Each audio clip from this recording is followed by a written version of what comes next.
Good morning, you guys. Happy Tuesday. This is Tuesday, the day we talk about structuring your coaching practice. I'm Karen Curry Parker, and I'm super excited to have you guys here. We're going to be talking today about the ways in which you can set up your coaching practice so that you stay sustainable in your coaching practice, you maintain your zest, your enthusiasm, if you will, and you also structure for yourself the support that you need to really make sure that your coaching practice is not only sustaining you energetically, emotionally, spiritually, giving you the capacity for you to really fulfill your highest place of service, but that it also gives you the financial support that you need, because you've got to have a good, strong financial foundation in order to keep your practice thriving, to keep your engagement with your clients productive, in order for you to make, really, frankly, a different set of decisions around how you grow, sustain, and maintain your coaching practice. The reality is, if your coaching practice isn't giving you a strong financial foundation, it's going to completely change the point at which you make decisions about your growth in your practice. It's going to completely change decisions about what you do to structure your coaching practice so that it does keep you excited and engaged with your clients in a way that really allows you to lift your clients up. You've got to have a good financial foundation. There's oftentimes, especially in service-based industries, a little bit of shame around that. There's oftentimes in service-based industries a little bit of a challenge in figuring out how do you actually structure that. And it always surprises me when I talk to coaches and they start asking questions like, well, how do I structure my practice? It's surprising to me sometimes how oftentimes in the passion, in the excitement, in the dedication that we have to the service that we give, that we neglect to really ask ourselves clear, grounded questions around the finances of our coaching practice. So last week, we talked about the importance of having a clear mission statement, the importance of having clear intentions around your practice. That is, number one, the most important thing you have to do in terms of holding the bigger vision and calling in, if you will, the support for the next right step in manifesting the full potential of your coaching practice. Today, we're going to start talking about money. And we're going to start talking about money from a very, very grounded point of view. And I'm going to give you a couple of very short, very easy explorations that I want you to play with this week before we get to next Tuesday around money. So here's the first thing we're going to do. And I want you just to, I'm going to give you these assignments. I certainly want you to take these assignments into deeper contemplations, but I also want you to pay attention to sort of intuitively what pops out first thing in your mind. Part of why I want you to pay attention to that is that when you hear what sort of pops first thing into your mind, you might realize that, oh, my instinctive, conditioned, sort of reactive response to questions about money might actually be revealing to me a lot about my relationship with money.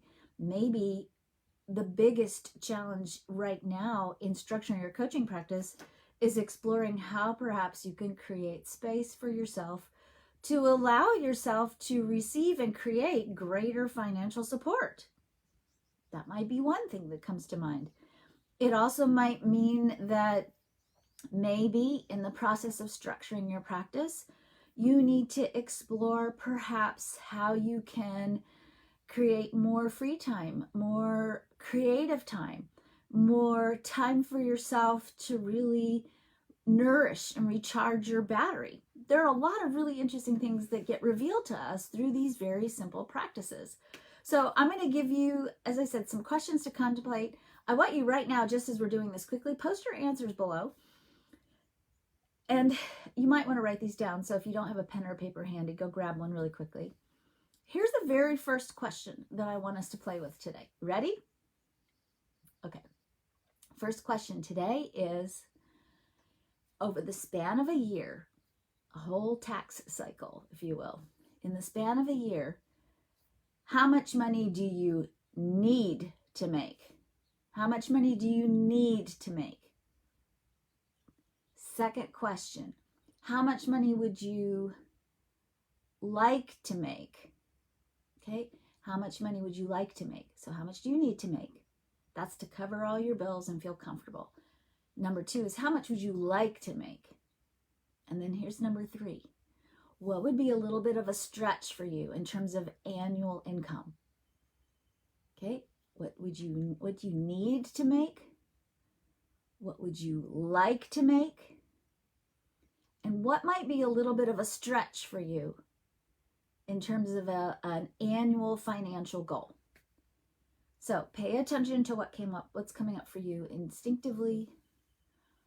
Pay attention to your feelings around this question. Sometimes even just thinking about this is like, I'll tell you, for a lot of years, I never looked at this stuff. I never, ever wanted to even look at the question of finances. I just told myself, I'm going to cross my fingers and toes, take a deep breath and dive in and see what happens. And honestly, without the clarity of the numbers and without getting really grounded with the numbers, I flopped around financially for decades, literally. There was a whole 15-year stretch where I was literally robbing Peter to pay Paul every month, where I was fighting the repo man on my car or struggling to recover from bankruptcy. There was a lot of financial struggling in the early years of my coaching practice. So, to really ground down and get tangible and practical and numerical about goals for my practice in terms of structuring my practice was huge. It was a total game changer, because then I had a structural framework that I could start plugging things into. So how much do you need to make? How much would you like to make? And what might be a stretch for you? Thank you, Jamie, for writing this down. So, and if you feel comfortable, post those below. It's interesting because sometimes we have shame around even talking about like, I'd really like to make this amount of money. And sometimes it's not just a shame thing. Sometimes it's like a fear of daring to hope, right? There's a little piece there. So Nadine, I love that you noticed that. That awareness piece is a very important first step to shifting that, okay? So having that awareness of, I can say I need this much. I could say I'd like this much, but if I'm going to really stretch into something that's outside of, need and want, sometimes that's uncomfortable. And that's a place where you're bringing awareness to yourself about where you perhaps need growth. And also, it's awareness around, if I'm going to grow my coaching practice, if you're going to grow your coaching practice, you're going to be going beyond what you need and want into, that ideal. And moving into that ideal, if you're like terrified of that, or you're feeling it, or it's triggering you, that's a really interesting thing to be aware of, because that might be part of what keeps you from growing your practice. What if your practice could be a source of ever expanding, abundant income? What if your practice and your income for your practice could be providing you with that extra support and cushion that might give you a different set of decision-making parameters? You make a different set of decisions around your practice and the boundaries in your practice and who you can serve in your practice when that income piece is handled, and especially when it's handled well. We have a tendency as coaches and service-based professionals to want to give away our services, right? We want to barter. We feel bad when people can't afford our services. And then sometimes we're like jerry-rigging all these different like donation systems, etc., right? The reality is, if you're going beyond what you need and what you want, and you're really pushing the boundaries and the edges, you'll have so much more to give. And you'll be able to give without martyring yourself. That's huge. Because now you start to make a whole different set of decisions around who you can serve and how you can serve. And you're not putting yourself at risk to give. Because if you're putting yourself at risk to give, you're actually out of integrity with yourself. You're destabilizing your own sense of value. Here's another thing. When you're making beyond what you need, beyond what you want, when you're pushing into even more ideal states or flows of revenue, now you start to be able to bring in extra support for yourself. You start to be able to create a different level of abundance, not only for yourself and the people who you serve, but you also begin to build a team. You know, in my business right now, I have an incredible team of people, My payroll monthly is $16,000. So I need to make $16,000 just to make payroll. That's not paying me. That's not a huge stretch for me anymore. And what that does is it affords me to be able to give other people opportunities to use my business as a portal for the expansion of their abundance. You know, one of my greatest joys at this point is to be able to give back to my team, to be able to purchase for them attendance at conferences or trainings that they want to take, or equipment that they might need, or helping them and supporting them in building their businesses. That's another place where you get to serve when you can push past just need and want. So I want to encourage you to just explore those 3 questions and sort of see what your emotional response is. And we're going to move on to a second set of questions. Next week, we're going to weave all of this together. But the second set of questions is this. What do you want your year to look like in terms of how much you work? What do you want your schedule to be?